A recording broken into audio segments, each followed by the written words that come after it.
അധ്യായം 12. തൈലാഭിഷേകം. മരിച്ചവരിൽ നിന്ന് താൻ ഉയർപ്പിച്ച ലാസർ താമസിച്ചിരുന്ന ബഥാനിയായിലേക്ക് പെസഹായ്ക്ക് 6 ദിവസം മുൻപ് യേശു വന്നു. അവർ അവന് അത്താഴമൊരുക്കി. മർത്ത പരിചരിച്ചു. അവനോട് കൂടെ ഭക്ഷണത്തിനിരുന്നവരിൽ ലാസറും ഉണ്ടായിരുന്നു. മറിയം വിലയേറിയതും ശുദ്ധവുമായ ഒരു കുപ്പി നാർദിൻ സുഗന്ധതൈലമെടുത്ത് യേശുവിൻ്റെ പാദങ്ങളിൽ പൂശുകയും തൻ്റെ തലമുടി കൊണ്ട് അവൻ്റെ പാദങ്ങൾ തുടയ്ക്കുകയും ചെയ്തു. തൈലത്തിൻ്റെ പരിമളം കൊണ്ട് വീടു നിറഞ്ഞു. അവൻ്റെ ശിഷ്യന്മാരിലൊരുവനും അവനെ ഒറ്റിക്കൊടുക്കാനിരിക്കുന്നവനുമായ യൂദാസ്കറിയോത്ത പറഞ്ഞു, എന്തുകൊണ്ട് ഈ തൈലം 300 ദനാറയ്ക്ക് വിറ്റു, ദരിദ്രർക്ക് കൊടുത്തില്ല? അവൻ ഇതു പറഞ്ഞത് അവന് ദരിദ്രരോട് പരിഗണനയുണ്ടായിരുന്നത് കൊണ്ടല്ല, പ്രത്യുത അവനൊരു കള്ളനായിരുന്നത് കൊണ്ടും പണസഞ്ചി അവൻ്റെ കയ്യിലായിരുന്നത് കൊണ്ടും അതിൽ വീഴുന്നതിൽ നിന്ന് അവൻ എടുത്തിരുന്നത് കൊണ്ടുമാണ്. യേശു പറഞ്ഞു, അവളെ തടയേണ്ട. എൻ്റെ ശവസംസ്കാര ദിനത്തിനായി ഇതു ചെയ്തുവെന്ന് അവൾ കരുതിക്കൊള്ളട്ടെ. ദരിദ്രർ എപ്പോഴും നിങ്ങളോട് കൂടെയുണ്ട്. ഞാൻ എപ്പോഴും നിങ്ങളോടൊത്തുണ്ടായിരിക്കുകയില്ല. അവൻ അവിടെയുണ്ടെന്നറിഞ്ഞ് വലിയ ഒരു ഗണം യഹൂദർ അവിടേക്ക് വന്നു. അവർ വന്നത് യേശുവിനെ ഉദ്ദേശിച്ചു മാത്രമല്ല, അവൻ മരിച്ചവരിൽ നിന്നുയർപ്പിച്ച ലാസറിനെ കാണാൻ കൂടിയാണ്. ലാസറിനെ കൂടി കൊല്ലാൻ പുരോഹിത പ്രമുഖന്മാർ ആലോചിച്ചു. എന്തെന്നാൽ അവൻ നിമിത്തം യഹൂദരിൽ വളരെ പേർ അവരെ വിട്ട് യേശുവിൽ വിശ്വസിച്ചിരുന്നു. രാജകീയ പ്രവേശനം. അടുത്ത ദിവസം തിരുനാളിന് വന്നുകൂടിയ ഒരു വലിയ ജനക്കൂട്ടം യേശു ജെറുസലേമിലേക്ക് വരുന്നെന്ന് കേട്ട് ഈന്തപ്പനയുടെ കൈകൾ എടുത്തുകൊണ്ട് അവനെ എതിരേൽക്കാൻ പുറപ്പെട്ടു. അവർ വിളിച്ചു പറഞ്ഞു, ഹോസാന, കർത്താവിൻ്റെ നാമത്തിൽ വരുന്നവനും ഇസ്രായേലിൻ്റെ രാജാവുമായവൻ വാഴ്ത്തപ്പെട്ടവൻ. യേശു ഒരു കഴുതക്കുട്ടിയെ കണ്ട് അതിൻ്റെ പുറത്തു കയറിയിരുന്നു. സിയോൻ പുത്രി, ഭയപ്പെടേണ്ട, ഇതാ നിന്റെ രാജാവ് കഴുതക്കുട്ടിയുടെ പുറത്ത് എഴുന്നള്ളുന്നു എന്ന് എഴുതപ്പെട്ടിരിക്കുന്നു. അവൻ്റെ ശിഷ്യന്മാർക്ക് ആദ്യം ഇത് മനസ്സിലായില്ല.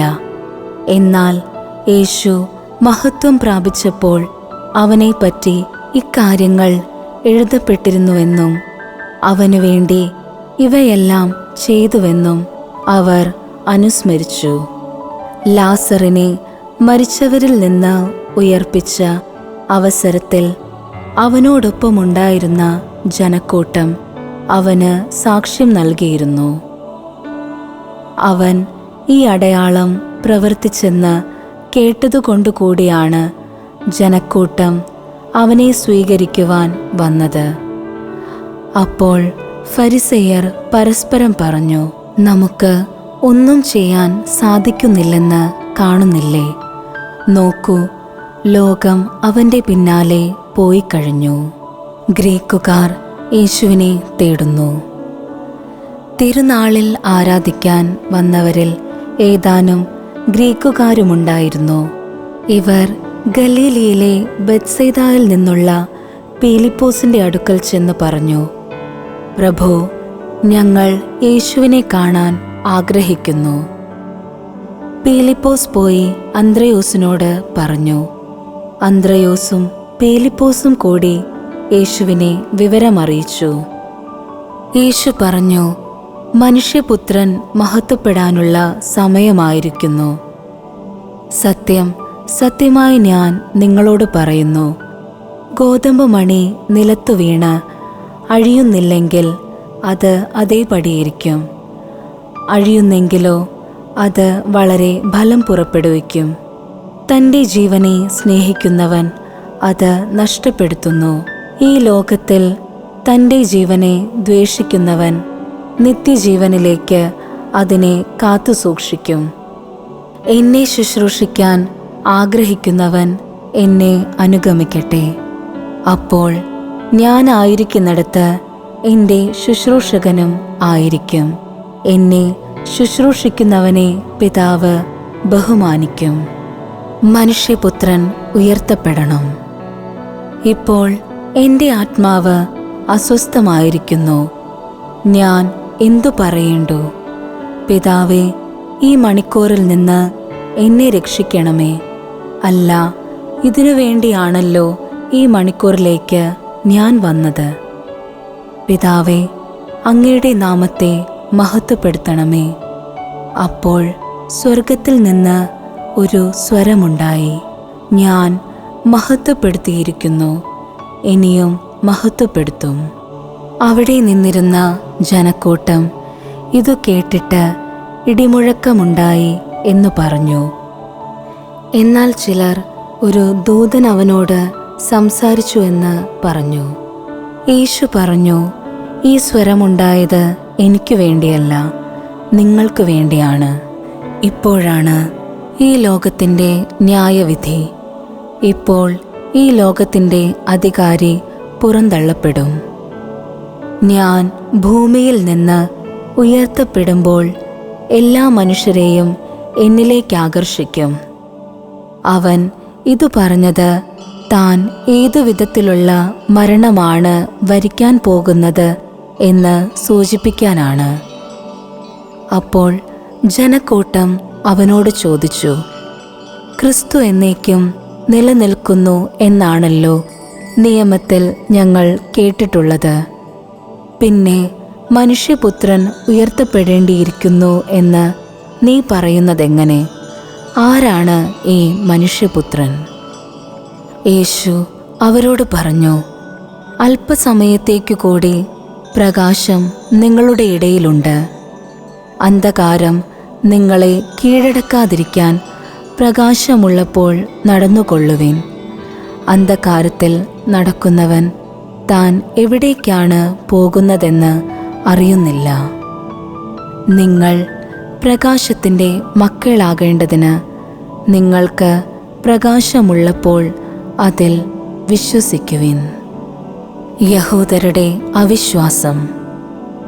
ഇത് പറഞ്ഞതിനു ശേഷം യേശു അവരിൽ നിന്ന് പോയി രഹസ്യമായി പാർത്തു.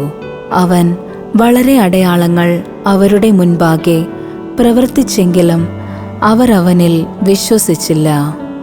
യേശയ്യാ പ്രവാചകൻ പറഞ്ഞ വചനം പൂർത്തിയാകേണ്ടതിനാണ് ഇത്. കർത്താവേ, ഞങ്ങളുടെ സന്ദേശം ആരു വിശ്വസിച്ചു? കർത്താവിൻ്റെ ഭുജം ആർക്കാണ് വെളിപ്പെട്ടത്?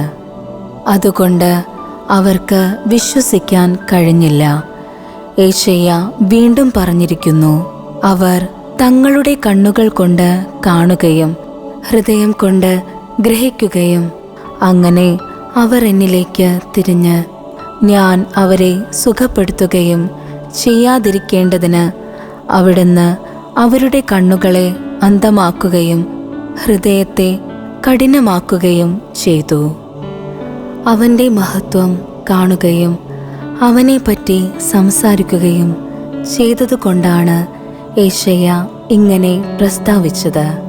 എന്നിട്ടും അധികാരികളിൽ പോലും അനേകർ അവനിൽ വിശ്വസിച്ചു. എന്നാൽ സിനഗോഗിൽ നിന്ന് ബഹിഷ്കൃതരാകാതിരിക്കാൻ വേണ്ടി ഫരിസേയരെ ഭയന്ന് അവരാരും അത് ഏറ്റുപറഞ്ഞില്ല. ദൈവത്തിൽ നിന്നുള്ള മഹത്വത്തെക്കാളധികം മനുഷ്യരുടെ പ്രശംസ അവർ അഭിലഷിച്ചു. യേശു ഉച്ചത്തിൽ വിളിച്ചു പറഞ്ഞു, എന്നിൽ വിശ്വസിക്കുന്നവൻ എന്നിലല്ല, എന്നെ അയച്ചവനിലാണ് വിശ്വസിക്കുന്നത്. എന്നെ കാണുന്നവൻ എന്നെ അയച്ചവനെ കാണുന്നു. എന്നിൽ വിശ്വസിക്കുന്നവരാരും അന്ധകാരത്തിൽ വസിക്കാതിരിക്കേണ്ടതിന് ഞാൻ വെളിച്ചമായി ലോകത്തിലേക്ക് വന്നിരിക്കുന്നു. എൻ്റെ വാക്കുകൾ കേൾക്കുന്നവൻ അവ പാലിക്കുന്നില്ലെങ്കിലും ഞാൻ അവനെ വിധിക്കുന്നില്ല. കാരണം ഞാൻ വന്നിരിക്കുന്നത് ലോകത്തെ വിധിക്കാനല്ല, രക്ഷിക്കാനാണ്. എന്നാൽ എന്നെ നിരസിക്കുകയും എൻ്റെ വാക്കുകൾ തിരസ്കരിക്കുകയും ചെയ്യുന്നവന് ഒരു വിധികർത്താവുണ്ട്. ഞാൻ പറഞ്ഞ വചനം തന്നെ അന്ത്യദിനത്തിൽ അവനെ വിധിക്കും. എന്തെന്നാൽ ഞാൻ സ്വമേധയാ അല്ല സംസാരിച്ചത്. ഞാൻ എന്തു പറയണം, എന്തു പഠിപ്പിക്കണം എന്ന് എന്നെ അയച്ച പിതാവ് തന്നെ എനിക്ക് കൽപ്പന നൽകിയിരിക്കുന്നു. അവിടുത്തെ കൽപ്പന നിത്യജീവനാണെന്ന് ഞാൻ അറിയുന്നു. അതിനാൽ ഞാൻ പറയുന്നതെല്ലാം പിതാവ് എന്നോട് കൽപ്പിച്ചതുപോലെ തന്നെയാണ്.